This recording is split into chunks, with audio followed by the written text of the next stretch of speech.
What's up everybody and welcome back to the channel. My name is Michael Inman and I'm an active duty service member in the United States military. On this channel I've chronicled my time with the military, but also I like to review military movies. In today's video we're going to be continuing what we did last time and continuing with the Star Trek saga. Well, at least the new one.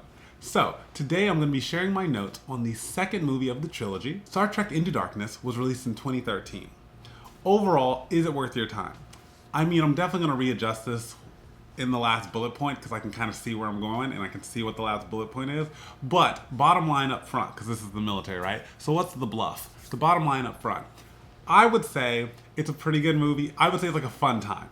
It's like a good 2 hours spent if you just want to see some pretty shots, you know, watch a story that makes relative sense, travel to some other world, see some aliens. I would say overall, it accomplishes that goal. Is it riveting? Definitely not. Is it life-changing? Clearly not. But is it a 2 hours that I regret?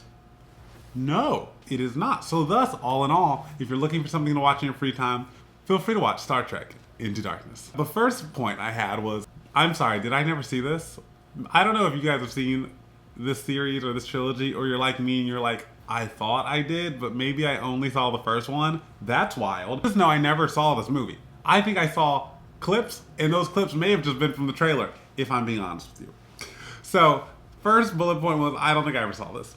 Next, there's a few more, like, ships mentioned. One is the USS Enterprise, of course, this is Star Trek, but the other one was the USS Bradbury, and so it just started getting me thinking. I was like, wow, there's probably, like, lore, like Star Trek lore, and, like, websites, and probably books. Just, you know, adding depth to the Star Trek universe. So what are the difference in ships? What are the difference in specs? Are they different types of ships? Do they have different armaments? These are the things I now think about because, you know, I'm a military man. So when you say one ship versus the other, I'm just curious, what is the difference between the USS Enterprise and the USS Bradbury?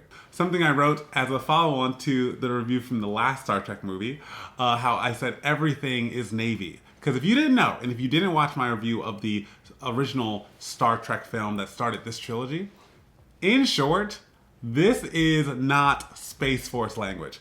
This is Navy language, like United States Navy, or I guess probably generally global navies. Like the language they use, that's what's used in Star Trek for like ranks, for like ship verbiage, that kind of stuff. So anywho, I wrote down another thing I had caught while watching this movie. They said Admiral Marcus, and I'm like, oh my gosh, Admiral, that's like general, but for Navy. So this is pretty much a Navy film. I told you in the last one, if you're interested in joining the Navy, you might as well just go watch the Star Trek films.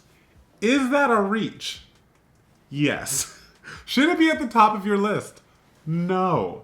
But eventually, you should watch the Star Trek films just for fun. The next thing I pointed out, kind of like the two next bullet points, were that there are some beautiful shots in Star Trek Into Darkness. So one was where I think the USS Enterprise was being worked on. It was, you know, having a down period, not deployed, not out in space.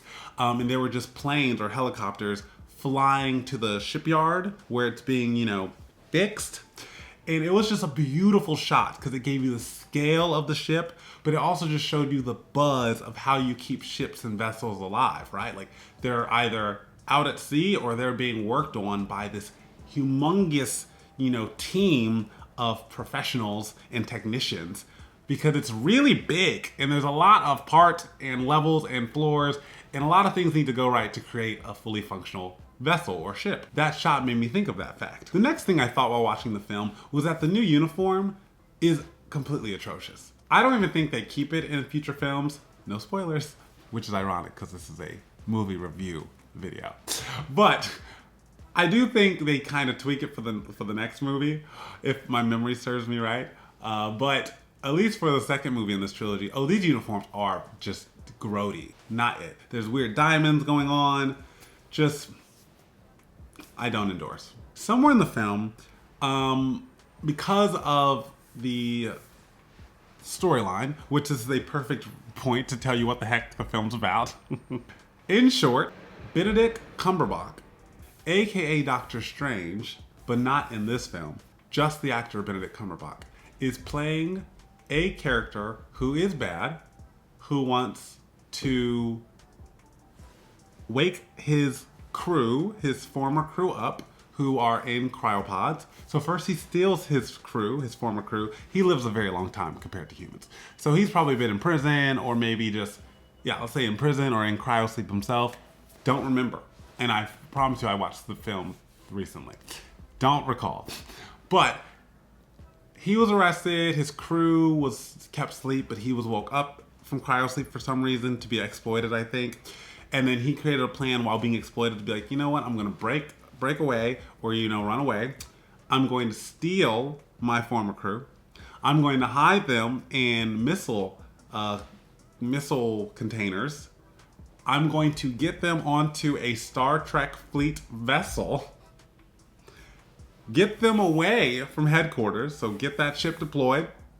And once the ship is deployed with the missiles that actually have my former crew in cryosleep in those missiles, I'm gonna take up the ship, unfreeze my friends, and we're gonna wreak havoc.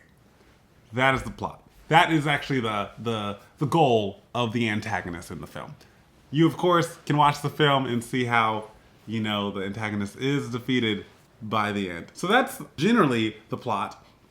And so a bullet point is that there was a new chief. Think of it as, let's say you're in the military and there's a maintenance chief on your for your aircraft, for your ship, or for, I don't know, your submarine. I don't know. Think of something. Or I guess for your squadron or your unit, if you're in the army, that would work too. And your chief resigns because they're like, hey, I don't know what's in these missiles. You told me I can't even open one up, or you said I can't inspect them to make sure they're allowed to be on the ship or at the unit. So I'm resigning on principle. Now, I don't think that works in the military, just resigning, but just keep with me. So now there's a new chief, a new maintenance chief, a new, the person who says yes or no to what can be in the cargo bay. And I was like, that type of situation feels a little bit familiar, of course, because it's kind of like, hey, I need to do my job. If you're not going to let me do my job, I'm not going to sign off on this because I can be held accountable. So find another person who doesn't care, I guess, who's just going to take hey, hit the I believe button and keep it moving. Find another, chief, maintenance chief, cargo chief, and put me on another ship because this is not going to work for me. So that happened, and I felt like I understood that, turn of events. I was like, okay, that makes sense. Two more things that were super Navy-ish. Literally, I was just writing quotes because the movie's fun, but I was just still entertained that Star Trek is really a Navy movie. I will try for the third review to not be as excitable with that fact, but for now, be patient with me. So two more quotes. Someone yelled bearing 205, and that's just very, very Navy. Of course, it's not hard to understand. You're saying either the thing that is not good or the thing of interest is at R205, so think of it as 360 degrees. You have 0 and you have 360, similar to a clock, 12 and 12. So go to wherever 202 is, and you're either saying, hey, there's something of interest, probably an enemy ship or boat or vessel, like spaceship or vessel for the water. There's probably something at R202 degrees, and we need to pay attention to it. Or if you are trying to command the direction of your vessel, you as the captain, commander, could say, bear 205. And that would mean you're instructing the person that's actually doing the turns to go to their relative 205. So I'm not saying this is proper north, this is true north, go to 209 of true north. That's called true bearing. When you say bear 205, it could be either. I do not drive ships nor airplanes. So at least in this moment, I'm not a pilot. So thus, I'm not sure what the expectation is by default when they just yell it. But my interpretation is bear 205 degrees to your right. That phrase would mean from whatever direction we're currently going, I need you to go 205 degrees to the right. Immediately, preferably. Please do it. So keep that in mind. That's very Navy. Very, very Navy. Because I've never heard some of the pilots I work with in the Air Force, I never heard them yelling out degrees. I mean, I don't think I was in the cockpit, but it doesn't sound familiar. Hey, 22 degrees, right? Maybe they do. Maybe they do. That's on me. But it doesn't sound as familiar to Navy people speaking in degrees. The last quote that was interesting and very Navy to me was when they said, major damage to the bulkhead. Again, that is just so Navy. You do not hear Air Force people yelling out about bulkheads. So again, for this to even be in the movie, you get the point that this is a very, very Navy movie. And the last thing I wrote was that this movie feels a bit sad. So if you watch this film, you're going to notice that the situation looks a little bleak for a long time. And it's for a number of reasons. So things aren't going, so there's a lot of negativity in the start of the film because of terrorist acts. So that's negative, or it's kind of saddening. And then continuing on, you have this villain that looks overpowered. So that's concerning. And there's just a lot of doubt on if the main crew, the main characters are going to come out on top. It's not going well for a large chunk of the film. And that doesn't feel great. You start to feel doubtful. So keep that in mind. It's not super cheery, but there are very entertaining moments. And at the end of the day, it works out. And there are beautiful shots in this film. In conclusion, if you want an action movie to watch, and preferably you've already seen the first in the trilogy, then definitely give this a watch.